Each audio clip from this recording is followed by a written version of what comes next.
በስመ አብ ወወልድ ወመንፈስ ቅዱስ አሃዱ አምላክ አሜን። እንዴት አላችሁ? እኛ እግዚአብሔር ይመስገን ደህና ነን። ዛሬ በሰባተኛ ክፍል የምዕራፍ 4 ትምህርት ላይ ተገናኝተናል።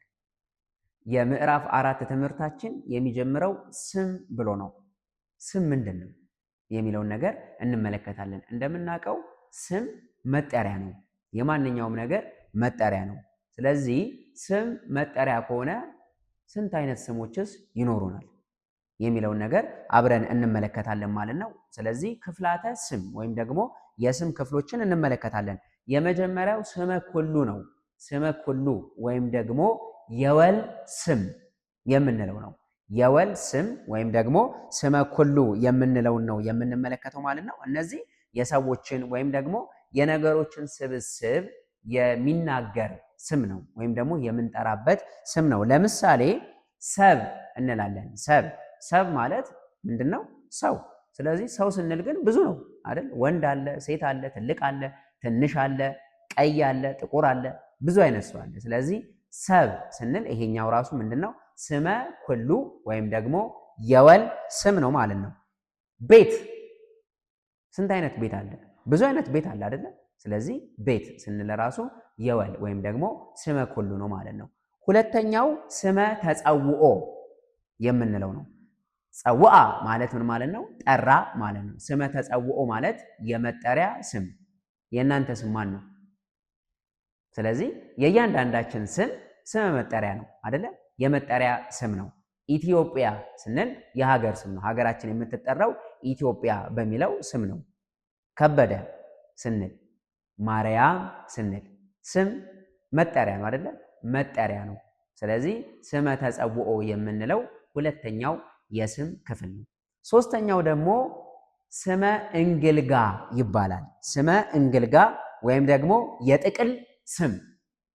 ይሄ ደግሞ በውስጡ ብዙ ነገሮችን የያዘ የአንድ መጠሪያ እንደማለት ነው። ለምሳሌ ህዝብ እንላለን። ህዝብ የብዙ ሰዎች ምንድን ነው? ስብስብ። የብዙ ሰዎች ስብስብ። ሀራ እንላለን። ሀራ ማለት ጭፍራ ወይም ደግሞ ሰራዊት ስንል በሰራዊት ውስጥ ምን ያህል ሰዎች አሉ? በጣም ብዙ አይደለ? ስለዚህ ስመ እንግልጋ ሶስተኛው የስም ክፍል ነው ማለት ነው። አራተኛው ደግሞ ስመ ረቂቅ ወይም ደግሞ የነገር ስም ወይም የግብር ስም የምንለው ማለት ነው።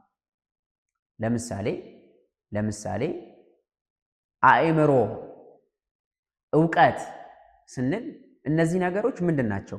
ረቂቅ ናቸው አይደለ? ወይም ደግሞ የሚዳሰሱ እንደዚህ ናቸው ብለን የምንገልጻቸው ነገሮች አይደሉም።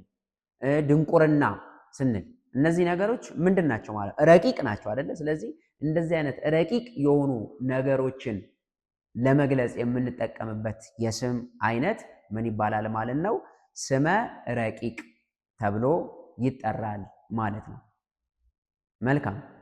በሁለተኛነት የምንመለከተው ስለ ቅጽል ነው።